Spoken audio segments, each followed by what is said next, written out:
All right, so welcome everyone to the second day of the Breaking Down the Borders conference, and we are here to welcome Michael Erlewine. It is a great honor to do so. Michael has an incredible background. He's done everything in the universe, I'm pretty sure, from being a professional musician to photographer. I am a Buddhist and an amazing collector and archivist of all things popular culture. And he started Matrix Software, which has been a successful software company since 1977. The first astrological software was produced by Michael, and he has authored 40 books on various subjects from astrology to music to photography, and he has a great variety of free ebooks available on his Matrix software website. Just tons of really helpful information, and I'm sure there's 100 other things that if I mentioned, I would take up the whole lecture. So I am very pleased and grateful to welcome Michael to talk to us today. So it's all yours. Before it's all yours, I'm going to say I'm going to mute everybody because otherwise we get weird background noise. But if you have a question for Michael at any time, you can just type it in the chat box or type that you have a question, and I'll unmute you individually so that you can talk to him. But Michael, if you want to talk to them before I mute them, then we'll do that first. Okay, well, hi everyone. Thank you, Jenny. Yeah, my name is Michael Erlewine, and I think that first I want to spend the first 5 or 10 minutes. Actually, hold on. I'm going to mute everyone because it's too echoey. Yeah, I think that's good. Okay. And unmute you. Okay, go ahead, Michael. All right, so we want to talk here. We have I think it's an hour and a half. Yes. There's a lot of different things that I could present to you. Obviously, I've studied meditation for 40 years. And pretty diligently. I mean, I've actually gone and done all the practices and continue to do so. I also, here's what I'd like to do, and we can see what you want. Certainly I can teach you a lot about meditation, but it's harder to do over the phone. What I think might be the best thing to do would be to talk about, and I think this is what the topic is, talk about how we use meditation in astrological work and counseling. But what I'd especially like to do, if it's okay with you, is give you a general introduction, who I am, what our center is about, and introduce a few ideas to you, but then teach you a technique that I use and that I've used in counseling for 40 years that's very, very effective. It requires some kind of meditation training. I mean, we can talk about that, but first of all, do you want to only talk about meditation, or would you like to also learn an astrological technique that you could actually use to help your clients? So that's my question for someone. If someone wants to type in a message, or I don't know how we ask, or we could open it up for a second and just see if anyone, see what people want. What do you want? Anyone there? Let's see. I'll unmute. Okay, so someone says that the technique would. Okay. All right, everyone's unmuted.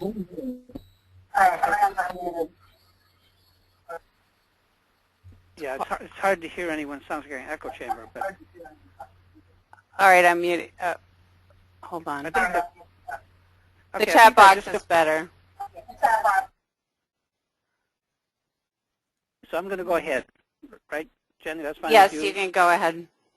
All right. So I'm going to give you access to, which most of you probably already know, a lot of different free astrology books. They are also available in paperback, as you can see from this photo. I don't suggest them just because they're expensive, and you can get them on Amazon.com. But all of these books and a lot more, and actually I've published a lot more than 40 books, dozens of just music books and stuff like that. But what I wanted to try to do is show you where you can get these free books. So let's just take a minute to do that. This might be the only time that you need to have a pencil and paper if you want, but it's pretty easy to remember. If you just go to our site, or my company's site, Matrix Software, just astrologysoftware.com. If you get to that site, this is the main page. See the red arrow? The red arrow halfway down the page points to free books by me. And if you just go to that site and say, go to the free books, you'll get a page that looks like this. And on this page, there are 49 books of all kinds, not just astrology, some meditation, some photography, but mostly astrology books. And these are all ones that you are welcome to have.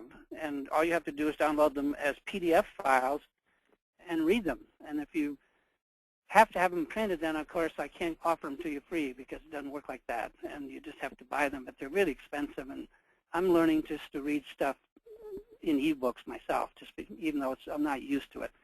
All right, some of the books that you might want to take away from this, I'll show you. One book for those of you who don't know anything much about meditation, this book on shamatha meditation, which is the basic beginning meditation that's used not just by the Tibetans, but by the Zen Buddhists and many other countries, even under different names. It's learning to let your mind rest. This is just a series of short articles that would help you do that. And then there are a couple other books like that. One is this one called Training the Mind. The importance of, which really goes into why we want to train the mind and trying to give you a better idea of what that is. Because meditation is something that, you know, like I learned to read Tibetan script, and in Tibet there are dozens and dozens of words that mean meditation of different kinds. But in this country, there's really only one. The word meditation, it means everything from guided meditation to, you know, lava lamps to lighting incense to. So there's not an understanding, and it's been a huge obstacle to people not knowing proper meditation. So this little booklet, which is, and there's a companion one here, there's another one, really goes into how to meditate, where you can get training, and what it involves, so that you have a better idea of what's going on. Now, for those who, I've also done a lot of this. I started meditating, and I was taught meditating by a great Tibetan Lama by the name of Chogyam Trungpa Rinpoche, and I met him in 1974, and I ended up being his chauffeur for a while, and he taught me to meditate, and it was but he didn't, the first thing he did was sit me down after I got him from the airport, and I just tell the story really briefly, but just kind of interesting. I contacted the people that were bringing him just because I was interested and had read his books, and ended up being recruited to make his poster and to go and get him and be his chauffeur and that kind of stuff. So when I got him, when we came back to the professor's house he was staying at, I was probably supposed to go, but I was so interested in this man that I just was kind of being the wallflower along the wall. And there were these, you know, dignitaries and different kinds of professors and stuff like that.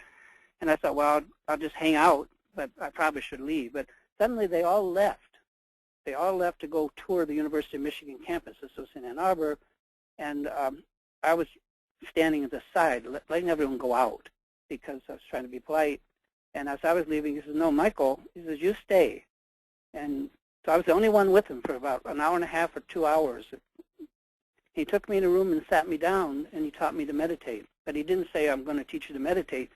He says, do this and do that. So I was like on pins and needles trying to figure out what was going on. And I'll just tell you, and the story has a little bit of interest to it, that one of the things he said was that he taught me how to watch my breath and how to breathe in and breathe out. And so I was really uptight, and I'm a little uptight now, but not terrible. And as I breathed out, he would say, no, no. you have to breathe out. Let the breath go out. And, I would do my very best to let it go out. And then he says, no, it says, let it go all the way out. It says, and don't worry, it will come back. And when he said that, all of my fears in my life of dying just came to mind. And ever since then, I've never been really afraid of it. So when he said, let it all go out, don't worry, it will come back, that was when something happened inside of me. So, of course, this kind of experience made me interested in what he was doing, which was teaching meditation. So just share that with you. And those of you who really want to read my journal kind of nitty-gritty learning, there's a book that's a free book there called Experiences with Ma Mudra. And it's got a lot of more personal stuff in it, but it's a fun read. It's how I learned to mix my mind with meditation techniques with photography and become a pretty decent photographer. But anyway, there's that book. There's also this book that I think that all of you should look at. The technique I'm going to teach you, and I think we can get it, is what's to look at your Dharma chart. There's a whole chart that's just of your Dharma. And Dharma, what does Dharma mean? Dharma is simply the path, the technique that the Buddha, remember the Buddha was an ordinary person, not a god or half a god or anything like that. He was a person just like I am or you are, who learned to awaken himself. And the technique that he used to wake up, to become aware, and all the Buddha means in Sanskrit is awareness, or aware. So that how he became aware is what the technique he left for us is called the Dharma. So when someone says, what's your Dharma? There are said to be 84,000 distinct Dharma paths, and that's probably just a magic number to mean that each of us has our own way of waking up, and none of them are going to be the same, so that finding a Dharma teacher is very difficult because you need to find someone that can present it so that you get it, and so that the result of your getting it is more awareness. So the technique that I want to show you pretty soon is the idea that to wake up, to become aware, we have to take a certain path. And so I'm going to show you that path as best I can astrologically. And I think hopefully that will be kind of interesting to everyone. Another book that some of you might want, it's 827 pages, but it's fairly complete. And there's like, 579 graphics. And graphics are things like this that I carefully made for people like you that are a pain in the butt, but are really helpful. There's all kinds of different ways of understanding things if you want to study Asian philosophy. Okay, so that's the end of that one. Now I have to see how I can get to some more to you. So first of all, I think the next thing I should do, let me see if I can do this right, is show you our meditation center. So we've been teaching meditation here since the mid-'80s. And we have a center, and this is the flag that flies above. It's called the Dream Flag. You've all heard of the Dalai Lama. Well, there's another lineage that's even older than the Dalai Lama's lineage called the Kagyu lineage. And the head of the Kagyu lineage is a great teacher called the Karmapa. And he had a dream of this symbol. And in the dream, it said, as long as this symbol flies, then the Dharma will spread in the world. So we fly it at the top of our center. This is just part of our center. You can just see on the right is what's called a stupa. And it just represents the mind of the Buddha and something that you circumambulate. You walk around it in a, clockwise direction. And then the green building is our center, our meditation. Here's just another shot of the stupa. I'm afraid there's a bunch of leaves that need to be raked, but didn't get it there. This is what our center looks like inside, just what you would expect. Meditation cushions, lots of tankas on the walls, many different statues that have been given to us that we received from this or that place. And this is just the place when the teachers come. And in the early 80s, the teachers that fled Tibet when the Chinese went into Tibet and destroyed it really had no place to go, so that if you invited them, they would come to your place. I mean, if you were part of a center. We were a center. So that some great teachers that today you could never invite them just because they're just busy. But then they would come, and dozens of them came, and we had many, many teachers come and give, in this little room that I'm showing you, give these incredible empowerments and transmissions. It was truly remarkable. I mean, I consider myself super lucky just to have been into it that early, and there's still a lot that it's becoming much more popular, so everyone's a lot busier. This is also just some of the work that I do. I'm an archivist, and mostly of popular culture. I've started the largest music database in the world, one of the 2 largest film databases, a huge rock and roll poster database and stuff like that. But these are all teachings mostly of my teacher, the particular Lama, the Tibetan Buddhist. These are all in Tibetan and English. And these have all been converted from cassettes. You're looking at cassettes here, been converted into digital format, and many of them are now being published as books and stuff like that. But I'm just trying to show you that as an archivist, this is the kind of stuff that I do. Let's see. This is our mother monastery. This is the shrine room in in the mountains above Woodstock, New York. It's called Karma Triyana Dharma Chakra, or KTD. And we go there, well, many times, but we've gone to a particular meditation teaching for the last, 25 years. For 10 days each year, we go and have an intensive, very intensive training in what's called Mahamudra meditation, which is a fairly sophisticated form of meditation, but it's kind of a beautiful place. And that Buddha statue is like 11 feet tall, just to give you some idea. Okay, I'm getting through this stuff, and I'll get into the astrology. What do I want to show you? I still want to show you, let's see. Oh, okay, I want to show you our center. Our center was established in 1972, and at that point it was located in Ann Arbor, Michigan. And I had a spontaneous, what's called a kriya, a physical yoga asana, like a yoga posture that I found myself falling into on the ground and going through. And what came out of that was this symbol, and which is what we've used ever since. It shows the heart and the flame, the older and the younger, the inner and the outer. And it's just kind of interesting. This is the Heart Center building, and it sits right next to our own house. It was an 8-bedroom house. I've taken over some of the bedrooms over the years just because I did. And I use one for photography and one for storing this and that. But we used to have many, many people here. Almost any older astrologer has been here. Some of them came and stayed for years. And I've had people, I can just show you some pictures. So just real quickly, that's what it's going to look like too soon. But there you can see the house. You can see the shrine room back there, the meditation area. This is just, I'm going to quickly just show you what it looks like inside. There's lots of pictures of Buddhas and Bodhisattvas around on the walls. This is just the living room.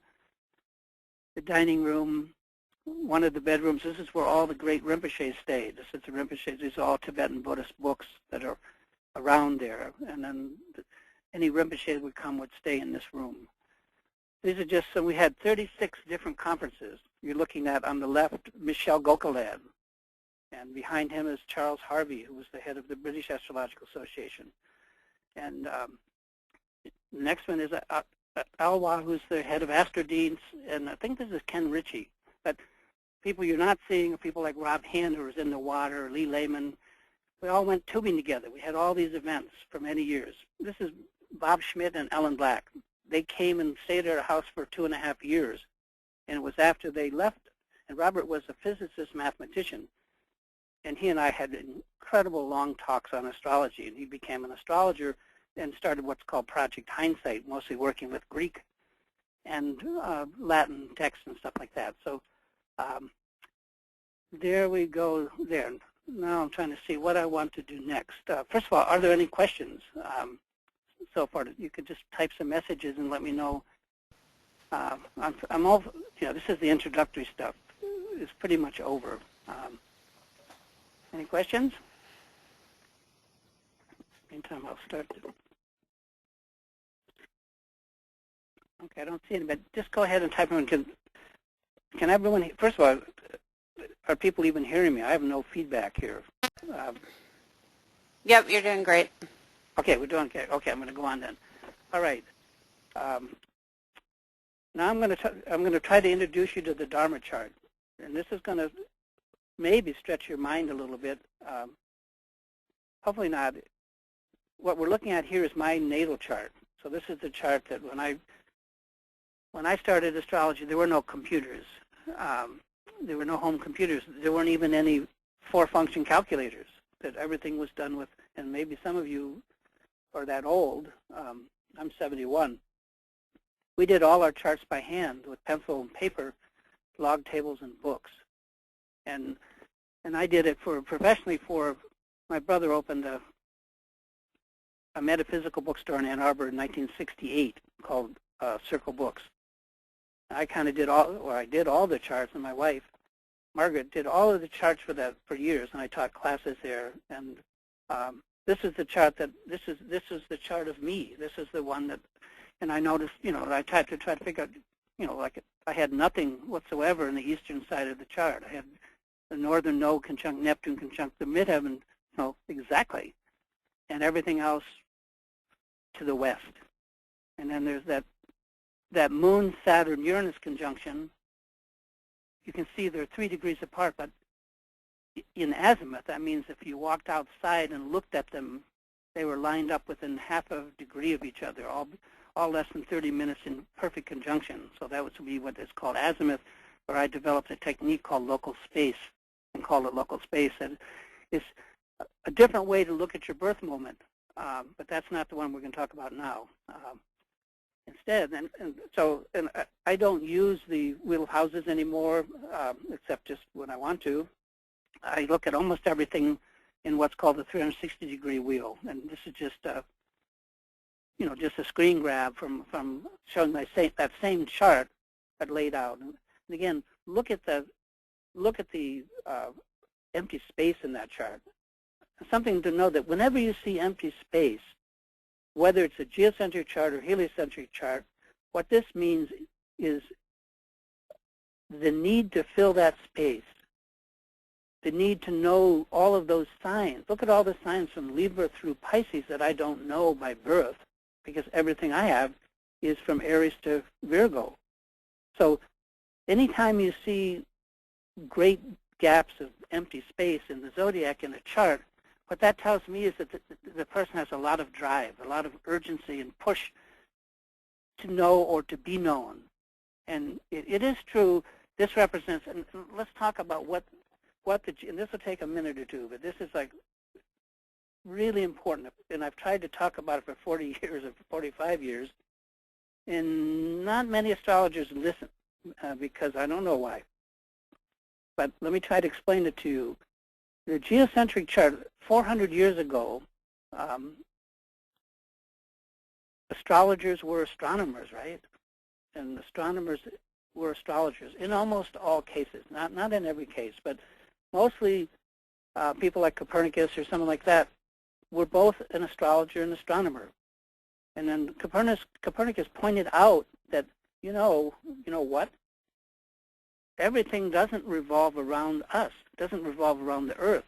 Because up to then, everyone thought that the sun revolved around Earth. Everything did. And that's very like geocentric, or sometimes I take the word geo and spell it the other way, egocentric. That's just all about us.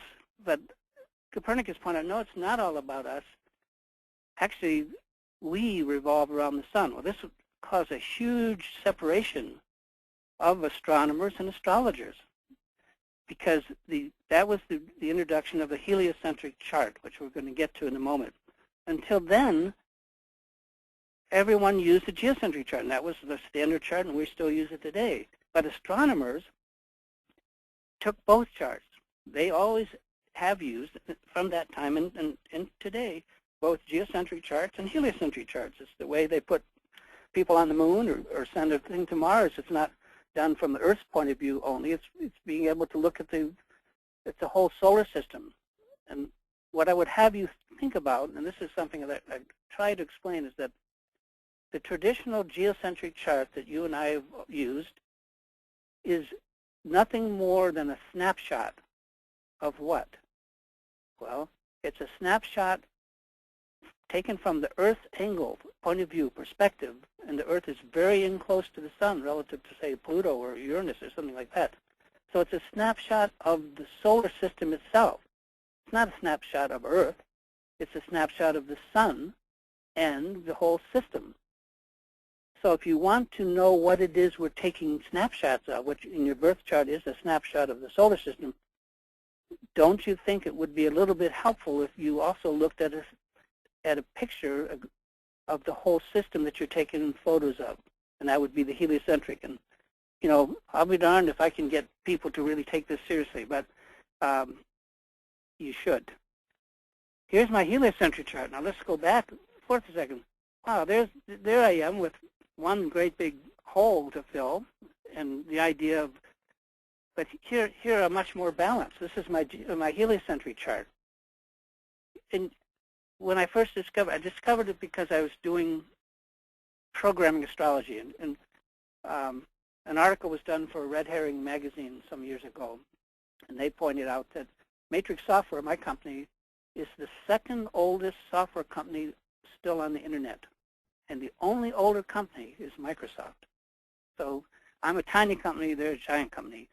My point is that when I saw this chart, first of all, you know, not me. It's not something that I recognize. It was something totally different. And of course, I just tried to apply all of the things I'd learned. Pretty diligent.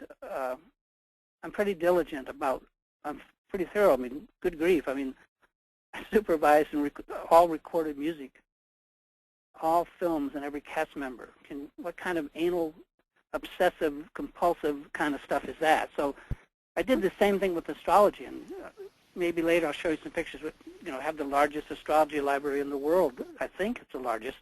That is plenty big, and so I'm very compulsive about trying to learn things. But here I was trying to apply. You know, I would say to myself things like, I go back to my other chart and say, here I have Mars in Aries. Well, I'm kind of used to that, and I do have a temper, and everyone has always told me that. But in my helio chart, my Mars is in Aquarius, not even in the same sign.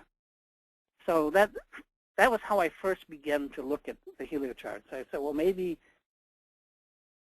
personally, in my personal chart, my geocentric chart, I'm feisty. I have a Mars in Aries, but maybe the things that I do with my Mars in Aries, the inner chart, which is the helio chart, accomplish Aquarian goals. Maybe I actually help the community with what I do. With all, you know, Mars in Aries, that's a lot of energy. I have a lot of energy, and I've done a lot of hard work.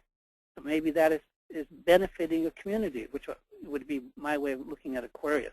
So what I'm trying to say is that's how I went into this.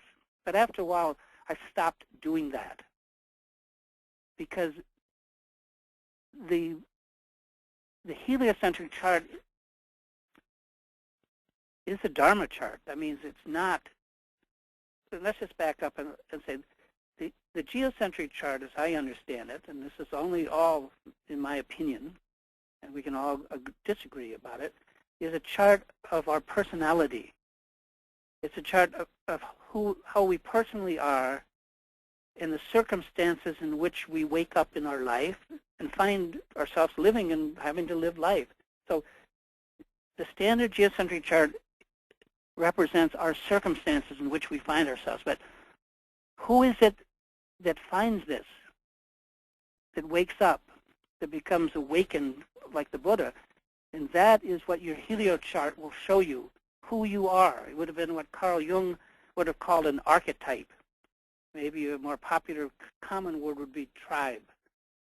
And the idea is that somewhere between our personal personality, you know, why I'm different from you, and some kind of common humanity, heart and soul that we all share, are archetypes. That means archetypes are types of being, tribes, the tribe that you belong to. So somewhere along in here, as I begin to learn about the heliocentric chart using everything that I had learned up to that date, all of that stuff started falling away because I transferred my consciousness from this chart and all my training to this chart. So pretty soon I was inside my helio chart looking through the eyes of the personality of Michael Erlewine. These are words I'm giving to you, but what I'm describing was an absolute profound change. I literally transferred the seat, just as the astronomers did 400 years ago, from the Earth to the sun. And of course, I'm tired of hearing my fellow astrologers tell me that, we don't live in the sun, Michael. Well, the sun is our heart, I can tell you that we live on its warmth. Everything, all information, and this would be another whole talk,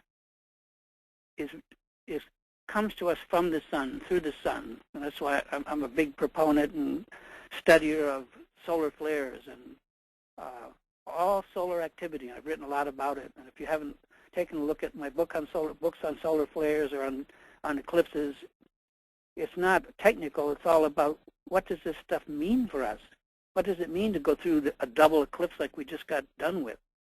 And anyway, I go into huge detail on that. But what I'm trying to tell you here is that I was finding out something that I had never found out before. And so now I'm going to give you just a little bit. This is as technical as it's going to get, and it's not going to be particularly technical. All we're looking at here is, a fairly accurate diagram of my geocentric chart. That little blue sphere up at the top of the chart is the Earth.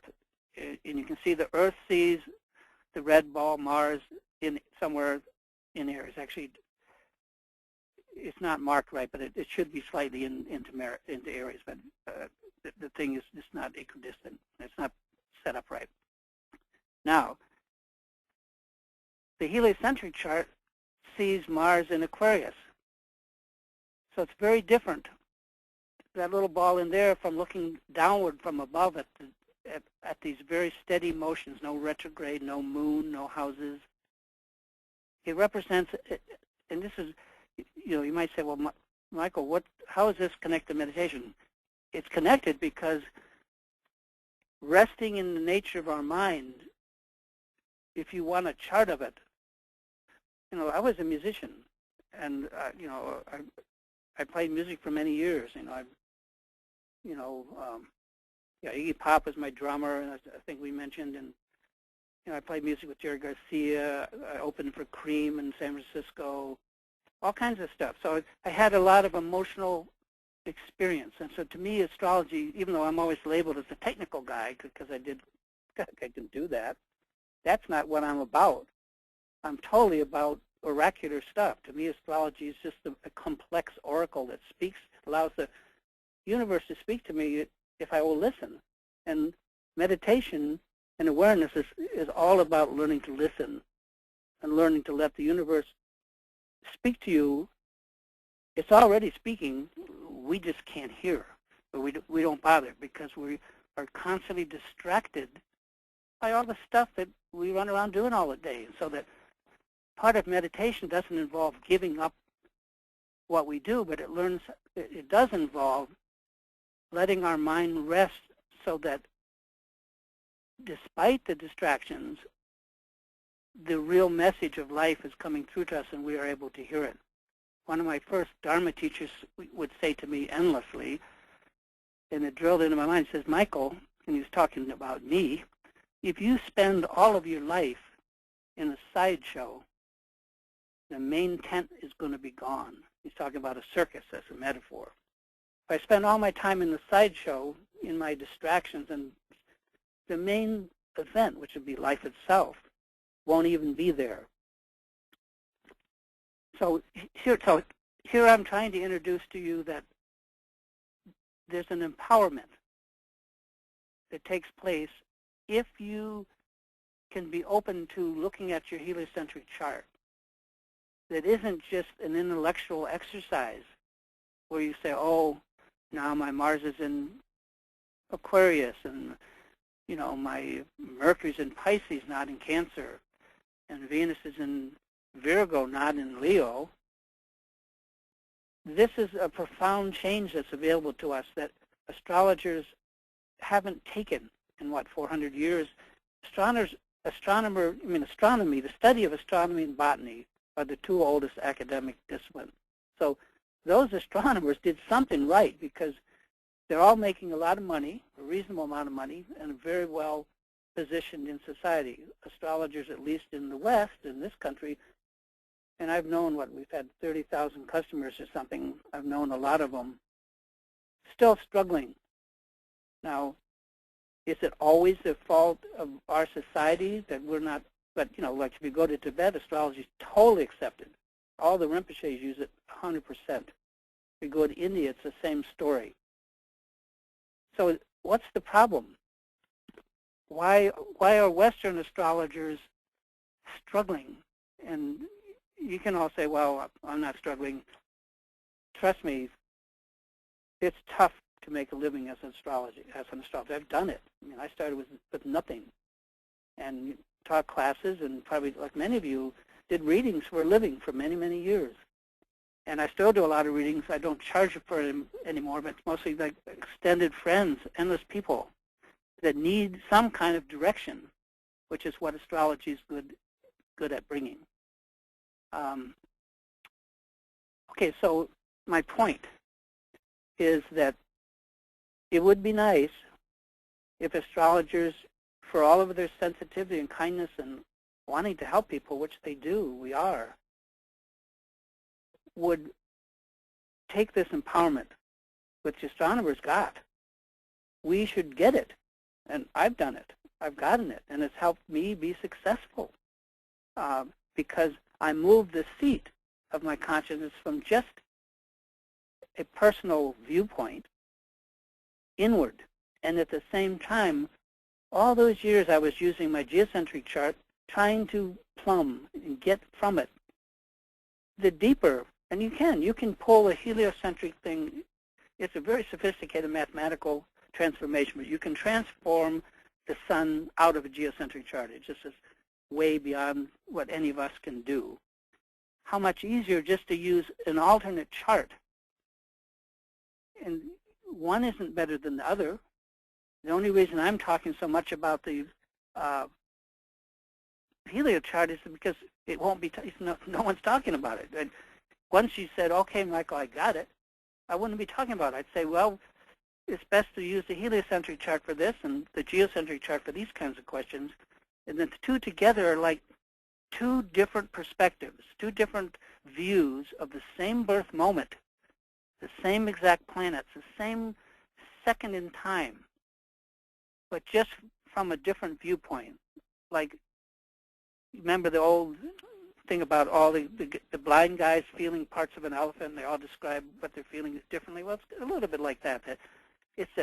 But for me, it's like two perspectives, two viewpoints together triangulate, and they kind of make a three-dimensional view of a chart. You can really see what you're getting at. So, of course, I recommend that we do this, and that there was another one. This is just this diagram just shows you, if you look at the red sphere, Mars, just shows you the two viewpoints from the sun. One from the Earth sees Mars in Aries, the other from the sun sees Mars in Aquarius. And that's as technical as we have to get. For your information, I have this whole book, which is on the book list I gave you. It's free. It's all what I call this heliocentric work that I'm doing. I call it star types. And when I say life path partners, I mean the helio chart is all about your dharma, the particular path, the way you're going to behave, and what you have to do. You have no choice about it, but also what you want or lack. And we talked before about, and so get this book at some time if you want. I went through a whole big time of, I said, well, gee, I understood all this. And I did tens and tens and tens and tens of thousands of charts. I have shelves before computers came along full of chart wheels that I've all arranged chronologically. That you're just like a visual ephemeris going back, well, the beginning of the century, and then lots of other stuff. But I mean, beginning of last century. Sorry, that's how old I am. Then I wanted to say, well, how could I ever communicate this to anyone else so they could have the incredible benefits that I've gotten out of life from just having this transformation happen inside of me? And what I did was come up with a series of, and I'm going to just go through it very clear.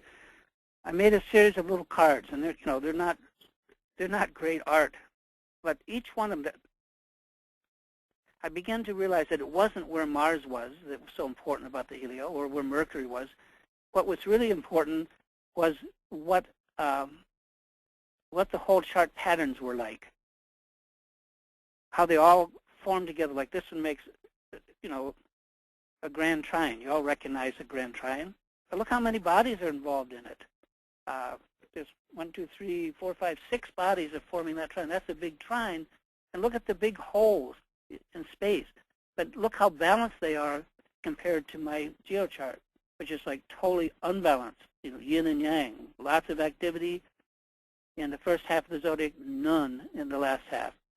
But here you have something, and so I came up with about 60 patterns. And grand trine, and this particular isn't just a grand trine, it's what's called a kite. And you can see the kite in the little card. And I came up with a very easy way to understand it and to use it with people, just like you would play with a deck of cards. And this is a trapezoid, where the whole, this only works in the heliochart. It kind of works in the geochart if the geochart resembles the heliochart. Otherwise, there's a big difference between who you are inside and how you appear to others. So the geochart would always show us how we appear to others. But the heliochart would show us, if you get past my personality, which some people tell me is difficult, there's nothing inside. I am my heliochart. So I'm much more stable than I appear. And here's one called a different drummer. It just says, and I have sets of cards for women, one for men, and one for events. So there's 60 of them. They're just all slightly different. There's the same one. There's for the trapezoid, different drummer, different drummer. And they're all part of a group of essentially what we call lover type, meaning that they're going to be the lover in a relationship. I mean, they're going to pick up the socks. They're going to worry. Someone else is going to be the one they have to worry about. And so we can get to that maybe a little later. So you can study some of this by getting the book, but you could also, there's another thing maybe to write down. I have a whole site called Astrology Land. This is the home page of it. astrologyland.com. And you should write that down. It's all a lot of free stuff. There's all the new moon, next full moon, and even in this thing called Moon Time, in the lower left, there's a thing called Practice Calendar. If you click on that, it's all your Buddhist practice. The Buddhists divide the lunar cycle into 30 lunar days, and this gives you all the lunar days and stuff like that. Plus, you can see here's some China. I've done a lot of work with Chinese astrology, which I won't go into here, but it's totally unknown. Western people just don't know it, and it certainly is very little to do with, that I was born in the year of the snake, or you were born in the year of the dragon, or something like that. It's very, very profound astrology. And I'll give you one passing example just so that you can think about it. And that is, and it's a little bit different, but talking about the elements. I've always been very interested in the 4 elements and what's called the elemental balance. And so in my particular chart, the element that I have the least of, this is Western astrology, is air. Air, earth, fire, and water. So we came up in Western astrology saying that, well, that's what you want. No, that's what you lack. So we become what we want. We become what we lack. But it's something for us to worry about. But the Chinese are totally different. Now, they have a different use of elements, which I won't try to justify. I'm not saying they're the same kind of elements, but the element in Chinese astrology that you have the least of, what do they call it? They call it your lucky element. And when I first heard that, I said, what? Where does that come from? And here's why. They say that it's your lucky element because when you get it, whenever it comes into your life, you come into balance, and then you move forward and you progress. Now, in all the time there has been, Western astrology never came to that idea, and it's a profound idea. The idea that what you lack is what you need to bring yourself into balance, as opposed to the Western ideas of what you lack is, oh, sorry about you, you have no water. And I can just remember that. I've been to lots of classes, as most of you guys have. It's just, I'm just giving you, I didn't plan to speak about this. I just think it's interesting. So on this page, if you look at the top of the page, it says Astrology Land. Under that are a bunch of free oracles and stuff that you can play. But under that, it says Star Type Family. If you click on Star Type Family, it will take you to a page where you can look at the different star types. And these are all star types that don't have a T-cross, a T-square in them. So they're very passive. In fact, there's no way, the way to avoid sending a cross through the center of the sun is a triangle, of course. And these are all different types. I'm just trying to show you, and I'm, my type is the entrepreneur. I am an entrepreneur, but also I named it and decided that's what it does. But there's also the loved one, those that are much more intuitive, much more lovable. And I don't have time here to explain all of this to you, but it's all in the book. And this little page, even that you can go to, shows you there are 4 different types. There's lovers, there's loved ones, there's ones that are combinations that have both green lines and red lines. They have both soft aspects like sextiles and trines, and I'm only using Ptolemaic aspects here. And they also have squares like a grand cross, like this one called the teacher up. Anyway, that's another type. And then there's a final type called just multi-relational, ones that have lots of empty space in their chart, and they need a whole lot of, have a huge thirst for experience. And they, I've got two members of my family that are like this, and they just, one of them is a singer. She travels all the time. She meets endless people. She's constantly, and I'm the worst. I'm the opposite. Remember how balanced my trine was. I don't go anywhere. I spend a day or two to decide if I want to go to the grocery. Maybe not, because I'm totally happy right where I am. I don't need anything outside. That's why this kind of teaching I like, because I don't have to go to New Orleans like I did, which was a huge thing last May, just to get down there and survive it. And got cold inside to breathe that refrigerated air, which is not good for you, and stuff like that. So you get the idea. One other thing, and I won't be shy about it. This you'd have to buy. I can't give you this, but I have a new program called Blue Star that does all of this for you, and it's only costs $99. It has 16 reports in it that are PDF reports that are complete reports. It's got the star types, it's got compatibility, and on and on and on. There's lots of them. If you can't figure out how to do it so it has not only reports, but it has a quickie. Just you can press a button for your birth date and there's my card, and there's a whole page of describing me, what I am, how I approach relationships, and stuff like that. This is the kind of stuff you would have to learn at some point if you wanted to get into heliocentric astrology. So I don't know how you learn it without, obviously you must have software that will do a heliocentric chart, but who's going to interpret it? I mean, I spent 47 years interpreting this stuff. It's really simple, but it wasn't simple to get it simple. It was hard to communicate to another person. So let me take a moment now and just, are there any questions? In which case, let me hear whether you understand me, or you can just say you get it or you don't get it. you could type in some questions, and I'll see them on the chat, and I'll try to answer them. Let's just take a pause, because I'm at that point. What are your thoughts? Anyone there? Margie says she gets it. Okay. Anyone else? I don't even know who's there. You can see who's here by looking at the attendee list. There's a little cross at the top, and it'll open that. I see. Okay. Show you who's in the room. Do you have any questions? So just for clarification, the heliocentric chart is your dharma, like your purpose in being in this lifetime, and your geocentric is how you go about it, kind of like your personality, who you are on the earth. That's not bad. Let me explain this to you. That my Dharma teacher that I've worked with for 30 years, maybe I can show you.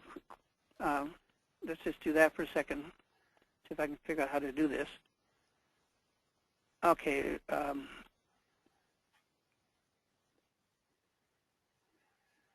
This is my teacher, and I've been with him 30 years. His name is Khenpo Kata Rinpoche. He's a profound teacher is all I can say. I can show you a few pictures of him. And I've spent, I don't know how many, 25 years, 10 days a year at least in intensive practice with him. And he also invited me to go to Tibet. I went to Tibet with him one time, went to where he was born, and he's 90 years old. What can I say? We're lucky if we can find a teacher like this. And he was very open. Remember, the Tibetans are totally open to astrology. So he was totally open to it. Let's see if I have some other pictures of him for you. I'm just trying to give you a picture, literally, of what he's like. Here we are in Tibet. This is a funny story. We're in Tibet at like 15,000 feet high. He decided to take us all on a picnic, and most of the people there were monks, or they were retreatants, Western retreatants that had gone into retreat for 3 years, 3 months, and 3 days. In that whole time period, they never lie down even once to sleep. They sleep sitting up in meditation. So anyway, the fun of it is that he decided that we each had to get up and do something, like sing a song or do a dance or tell a poem. And so I didn't know what to do, but I remember that I had a harmonica. I'm a harmonica player. I was a good harmonica player back in the 60s. So I got my harmonica player out, and when it was my turn, I got up. And I tried to play, but I forgot that at that altitude, there's like no air. So all that happened is this hissing sound came out. Everyone just cracked up. So all I could manage to do is just make this little hissing sound through the dumb harmonica. Anyway, I don't know why I'm telling you that. It's just fun. Here he is. Here's Rinpoche. Where he goes, he will go out and buy all these earthworms. Those are little containers from bait shop. He'll go out and buy up all the earthworms, then he'll bless them. He's blessing them there. Then he will release them, because Tibetans are big about releasing life, trying not to kill things, trying not to harm. And I guess I missed one. There's one other thing I didn't include. That I couldn't. How would I show you that? I don't know. I could try to show you. Yeah, I'll tell you one little story. This is probably, I'm just going to have to go down and just do it manually. If I can figure it out. Where is it? There's lots of stuff we haven't looked at. And I may not be able to show it to you because some seem to be in. Can I ask you another question while you're looking? Yeah, please do. So when you look at the heliocentric chart, you're just looking at the pattern that it makes? Do you look at the individual aspects between the planets? You can, and I'll get to that. Let me finish this story. Oh, okay. And the reason I showed you his picture was that he originally told me this. When I asked him about astrology, and he gave a special teaching at our center one time that was amazing about eclipses and the power of eclipses. And what he said to me is, Michael, astrology is one of the limbs of the yoga. It's not the root. Dharma is the root. So imagine a tree that has roots and limbs. So that astrology is one of the limbs. It's what they call, the Buddhists call a relative truth. And the Dharma is absolute truth. And how do we interpret that? What that means is simply that astrology can help you get from here to there. But only the Dharma can get you to the center. And the way I imagine is, imagine a sphere, like a globe. Astrology could help us get from one point on the surface of the sphere to another, that it will never take us to the center. Only Dharma practice and developing awareness on each of our parts is going to get us to the center. And from the center, or to any degree that we get toward the center, of course, we can see and control the periphery amazingly more than we can on the surface. So that may be a little complex, but just think about it, that astrology is one of the limbs of the yoga. It's a relative truth, not an absolute truth. Only the Dharma is that. I'm going to tell you one more story about Rinpoche, and then we'll go and talk about some of these patterns. This drawing that you see, I had a dream. And in the dream, I wanted to make a painting or picture of Rinpoche and give it to him. Who knows why? I don't know why. But it was powerful. And so, I had the dream, thought about it, nothing came up. I couldn't do that. I can do a lot of art, but not that kind of stuff. And so, but it kept haunting me, kept coming back and back and back. And so finally, I set about finding someone who could draw. And I found this artist, about 2 hours drive from where I live. I live in Big Rapids, Michigan, and he lived in Lansing. So I called and talked to him, and he was a nature artist. He made wonderful paintings, of which I have a bunch of birds and stuff. And so I said, well, can I talk to you about it? And he said, oh, okay. So we drove down there, and I explained to him what I wanted. Would he make a picture of my teacher if I gave him a nice photograph? And I did. He said, okay. So I went back home, and maybe 2 or 3 months later, I got a big envelope in the mail. And the first thing he was supposed to do was make me a rough sketch. And so I open the envelope and take out the sketch, and here's this sketch of this old, elderly Oriental gentleman. Certainly not Rinpoche. Rinpoche is like life itself on fire. I mean, to even be in his presence is like, wow. I said, no, this is not Rinpoche. Here, and I said, I sent him some of Rinpoche's teaching, some of the books that Rinpoche's written. And then a couple months go by, and I get another envelope. I open it up, and here is a picture that's more like the one you see here, that actually looks like a person that I know that has some concentration. I said, yes. And then he went and completed his photo. But the fun thing to know about this is that when he completed it, he called me and says, I have that photo completed. And I said, isn't that odd? Rinpoche is visiting our center today, and he's about to give refuge in the next couple of hours to anyone who wants to. Refuge is is the way that you got to kind of give respect to the Buddha and his teaching. He says, wait. And he drove all the way there as night was coming on, and he took refuge with Rinpoche, so that even drawing the picture of Rinpoche was enough to turn his mind away from whatever he was doing and kind of send him toward the center, toward what I'm calling here a heliocentric thing. So that's just a story. I mean, I'm getting old. It's my time to tell some stories, right? So I'm telling them. All right, so, okay, someone's got to leave. I see. Okay, so someone has to leave. Great. So,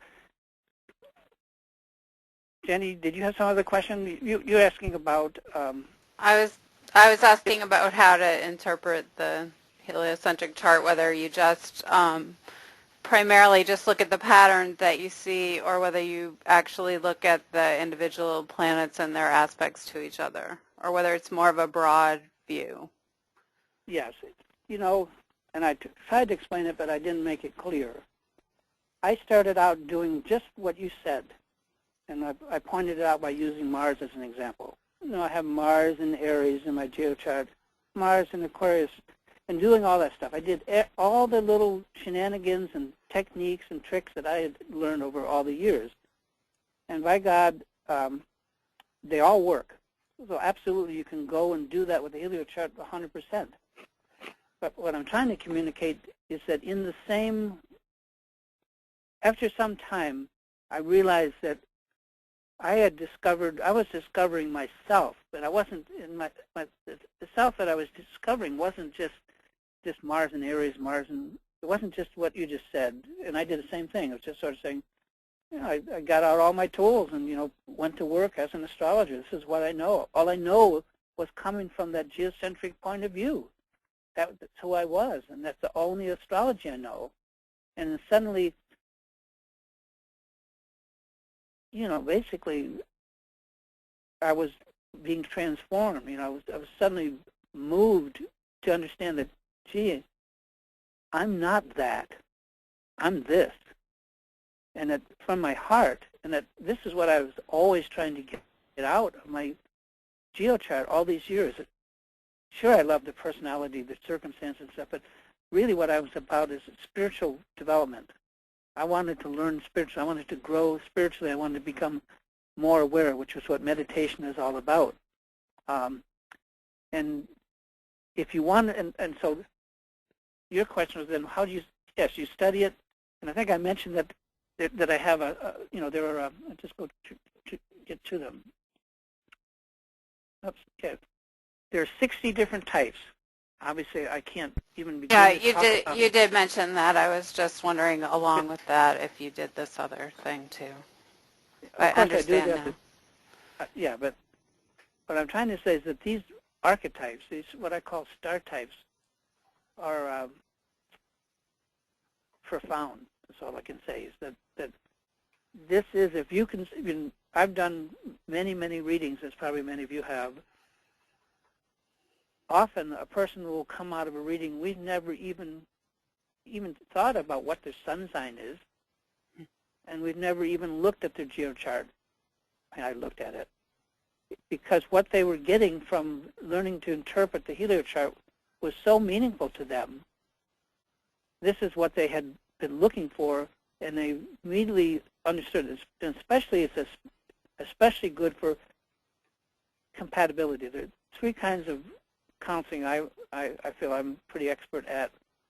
One is relationships, whether it's a marriage relationship, a romance, or whether it's a friendship, or whether it's a coworker, and or a whole family. I've done special work with trying to show a family how they relate to one another. There's no better technique that I have found, and believe me, I've had to program every technique that you could ever mention, and some you've never even thought of, because I had to do it as a programmer to make the programs complete. So I had to understand how it worked and what it meant. And this technique is so good at analyzing family relationships. And the other thing it's good at is vocational, being able to help someone understand what they're good at, what they have, and what they can trade what they have for what they want. And that program I talked about, that Blue Star, has like 16 different reports. One of them is called Life Strategy Report. It's all based on these patterns.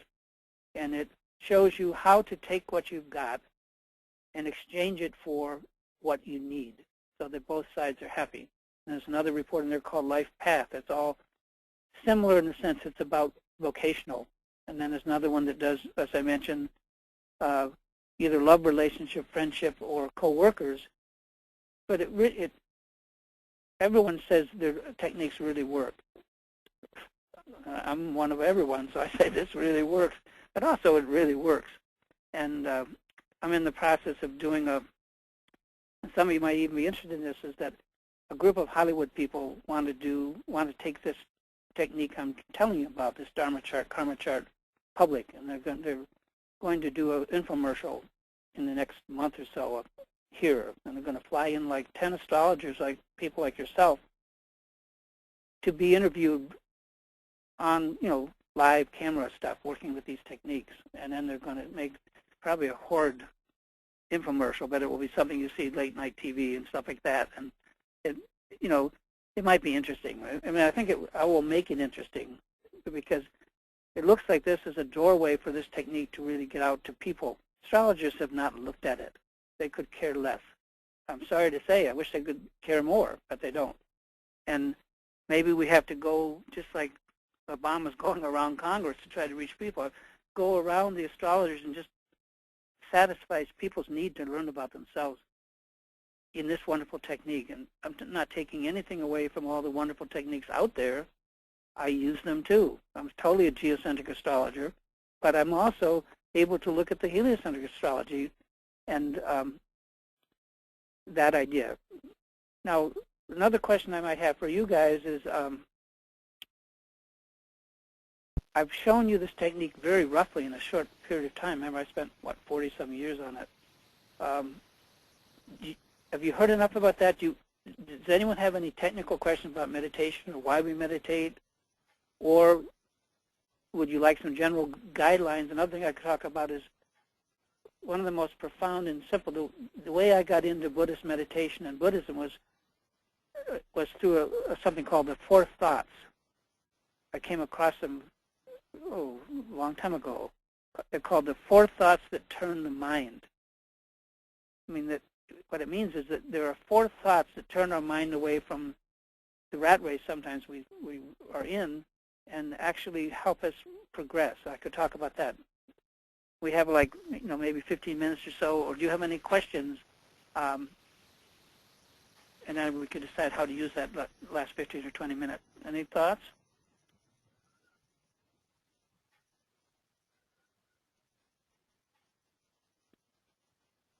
That sounds great. Which one? The Four Thoughts. That sounds good. Okay, let's do the Four Thoughts. And that'll probably get us where we're going.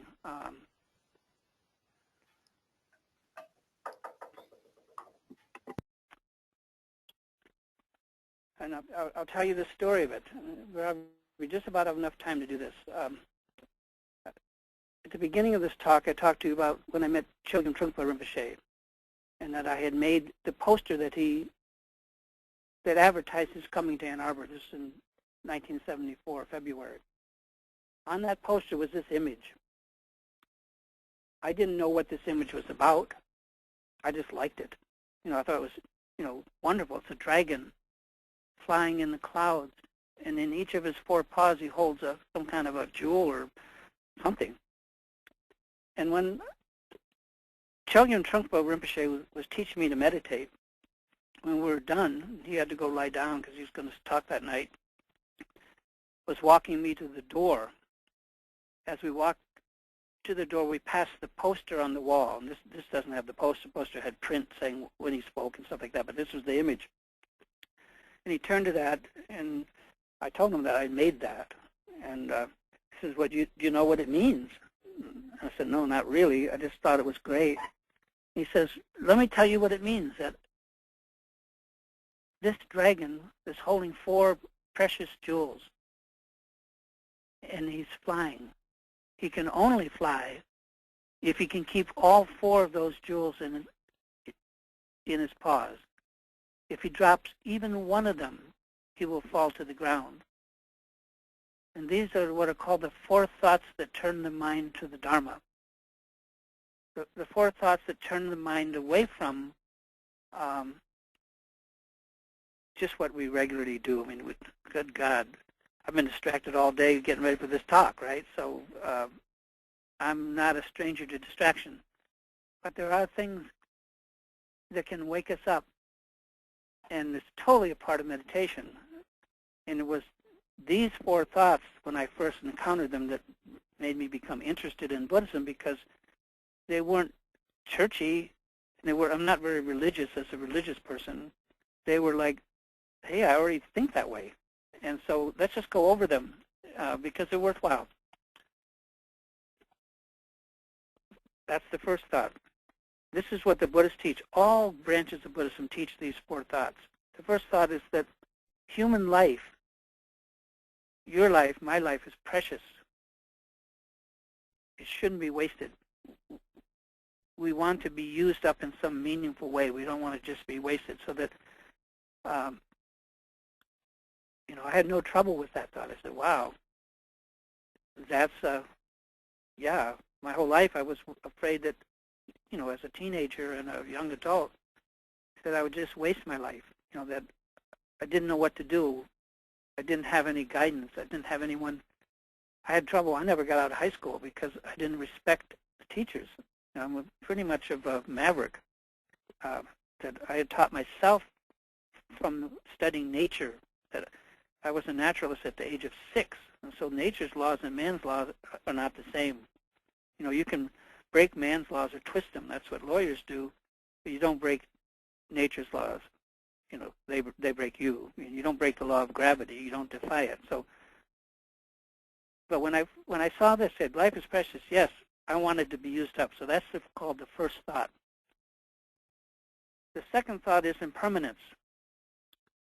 That we all are going to die, and everything, in the way the Buddha says, everything's like a water bubble that is going to just pop and break, and that this is not something to be sad about. It's something to be aware of, and it's something to live life understanding that it is impermanence. And every once in a while, each of us gets like a whiff of impermanence. I call it the smelling salts of the Dharma. That's what I say to myself. It's like every once in a while, death or something tragic happens, and especially if it's in my family or something, totally distracts me from being distracted. Suddenly all that stuff doesn't mean anything to me. I don't, all the stuff that I'm busy doing, I just put aside. So this is the idea of impermanence. That impermanence is something that, and the Buddhists teach that the biggest problem that we have is what's called ignorance. And ignorance is easy to understand. It means that we just systematically ignore. Ignorance means ignoring. We ignore reality much of the time. We all act as if we're going to live together, forever, and maybe we are, but not in this particular body in person, right? So that the second thought is impermanence of the 4 thoughts that turn the mind toward the Dharma. The third thought is the law of karma. And I grew up understanding karma dimly and thinking of it as, well, don't kill anyone, that's a bad karma. We better not steal. But it's way more complicated than that. Every little thing that you do has an effect. And if you study the law of karma and you do meditation for, seriously, you become aware that there's nothing that we can be frivolous about, which doesn't mean we can't have any fun. All the Rinpoches have a lot of fun. It just means that don't be sloppy in your actions, because each of them is going to, your future depends on what you do now. And not only what you do, but how you do it. Like I'm here trying to talk to you. I'm doing my very best to communicate. Trying to be as sincere and open as I can be, which, I can only be so much, but that's what it is. But karma is the whole idea that we need to become aware of our every action, not just the big actions like you don't steal and you don't kill, but karma is things like, let's say that somebody hurts my feelings, says something mean to me, and it happens. If I then, and that's an injury, I perceive an injury. That's up to me how I take it. And then if I spend the next 3 weeks thinking about it, what did that person mean?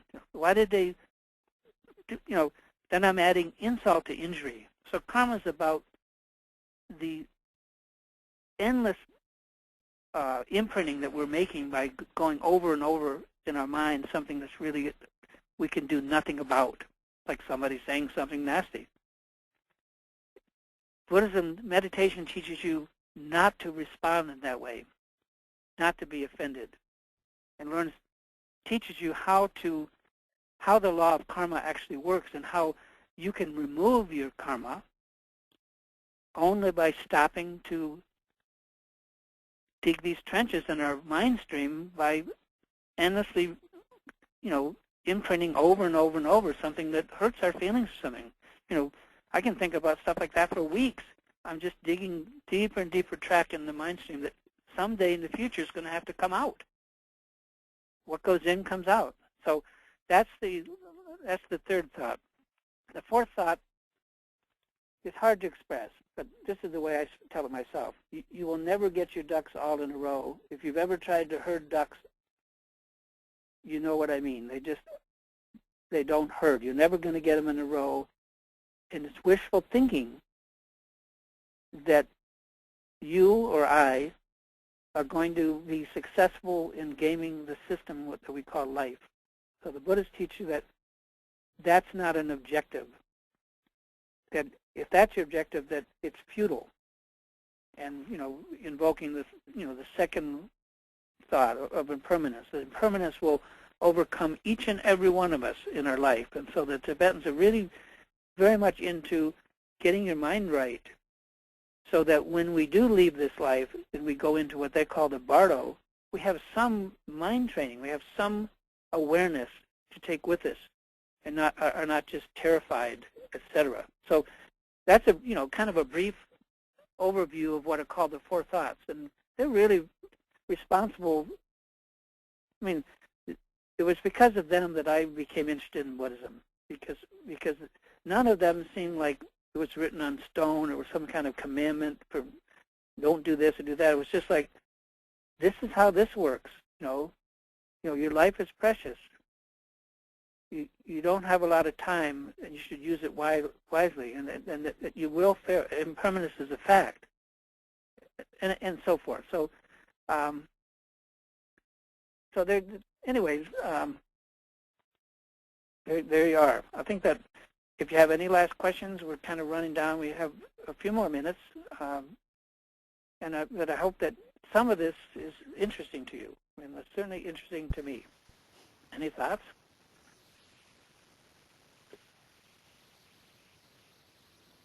If anyone has any individual questions, you can let me know and I will unmute you, and you can ask directly if you want.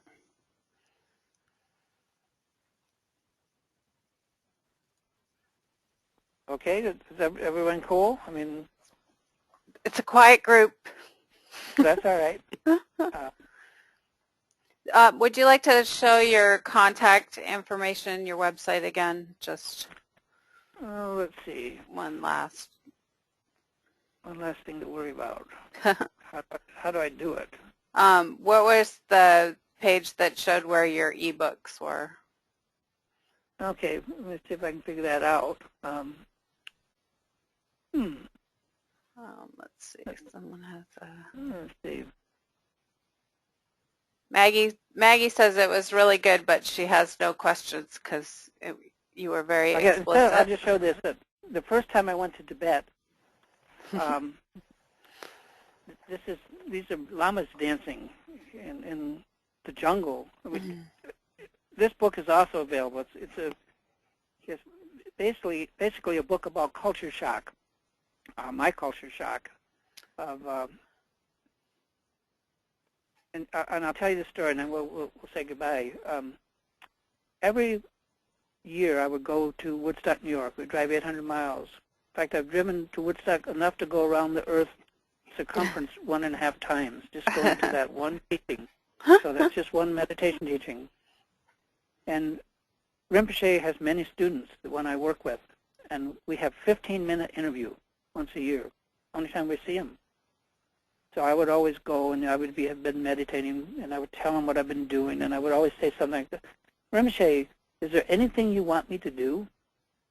Of course, I always think I'm special. I thought there might be something special he wants me to do. He always say, no, Michael, just keep practicing.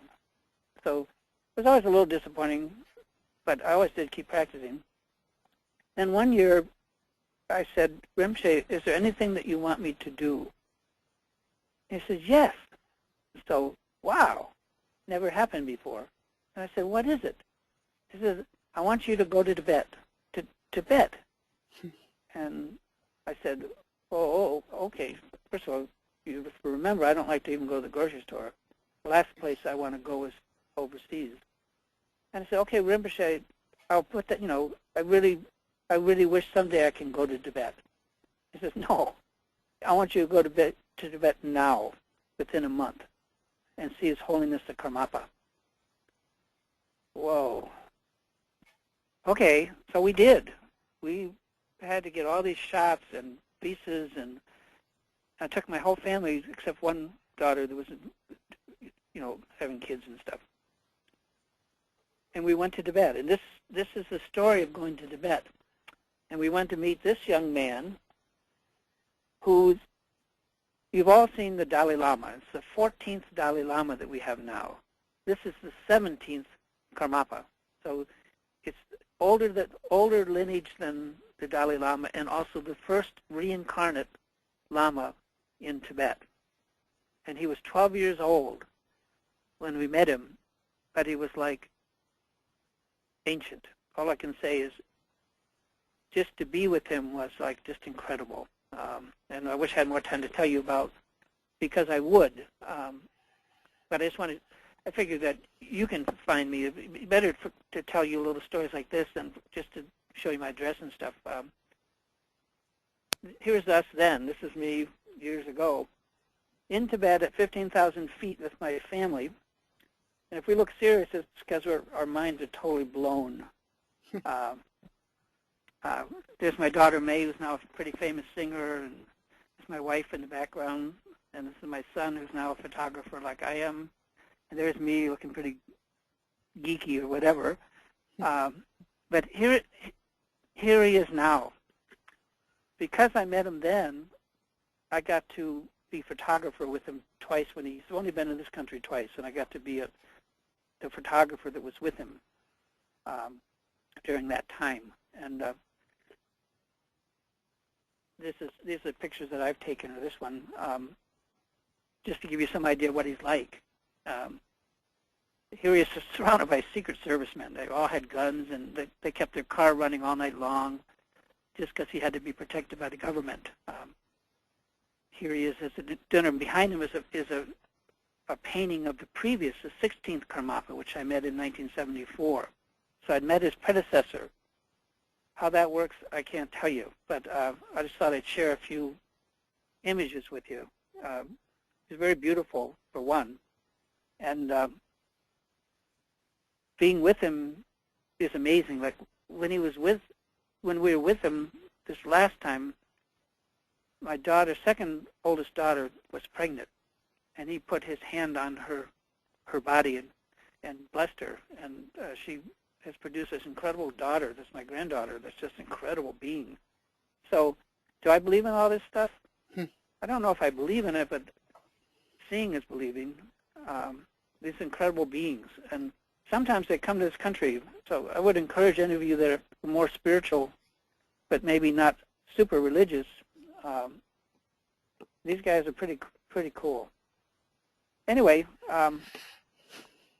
I think I'm ready to say goodbye unless anyone has anything to say. I'm going to unmute everyone so we can yip and cheer for you. And thank you so much, Michael. It was great. You're welcome. Yeah. Thank you. All right. Thank you, Michael. Thank you. Yay. Thanks a lot. All right. Wonderful. I'll see you all later then. Okay. Thank you.